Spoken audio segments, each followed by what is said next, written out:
Bernard Dusime omutura w'ekyaro kya Buhihi omutawuni kanso ya Kinoni n'omwe aha batura batungire sente za PDM kandi ogwo akakoresa sente ezarikugura emibazi hamwe n'amajuta g'okuta omu pampu okumuhera omu kwiterera omusiri gwe gw'enyaanya ogu yabaire ahingire omu bwire obwo ekyareetiire yihamu amagoba mingi.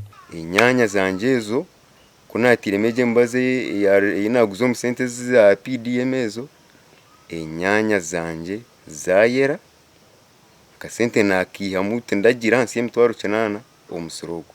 Konka kunu tarazibwine nayo nahikire kandi harimu kasente ahubwo nkanyetaga kupampinga amizi pampu yo kangiine kana amajuta naremereirwe n'emibazi ntagiine. Ogwo akagura n'amashagu yatiire mu rutookye obwo ahatorera okuteera ebitookye bihango. Nagaruka naguraho n'amasha nayongeraho mu rutookye rwanje obwire obwo ndikwitera n'enyaanya n'urutookye rwafuniraho amizi hati nimuregesha ekitookye kinyine. Hati gisho mu cyaro omu niye ndikusinga urutookye orya standard. Ogutarakomeraho amagoba akagaijo nosomo kuhinga entura obwo hati ziri kumutayiza sente nyingi kandi ahingire na kabeji zikiri nto. Hariho n'emisiri yange y'entura iyi na setting sente nkijana nagaruka nagura fertilizer hati gisha entura zanje nishoromera omunshahwina. Nubwo urutura rwanje wokurukwata ikishano karureba n'urutura hati nazarenga rwo kusupplyinga mbare entura zanje mutinkizugurizamo.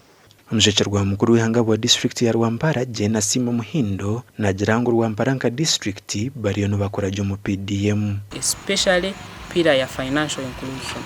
Abo kuba hati yitwe twahire ba beneficiary second phase, first phase bakatunga sente mbwenu hati turi mu second phase kandi nabo barugire kufuna oguhona nabwe nayihanangiriza aba batungire sente n'abariyo nibatunga hamwe n'abaratungi okuzikoresa kurungi aha kuba hariyo obwire bwo kubarambura mukacenshurwa bareba ngo nimwe mushemerire kufuna sente ezi nambwenu muzikozesa abo kuba ntiza kuba ntukora phase yo kurambura. District ya Rwampara ekabe yakabiri mu Burengero rw'izuba kandi 17 mu Uganda yonna okubanza kutunga sente za Parish Development Model. Ahabwa TV West nda Aidan Bataringaya.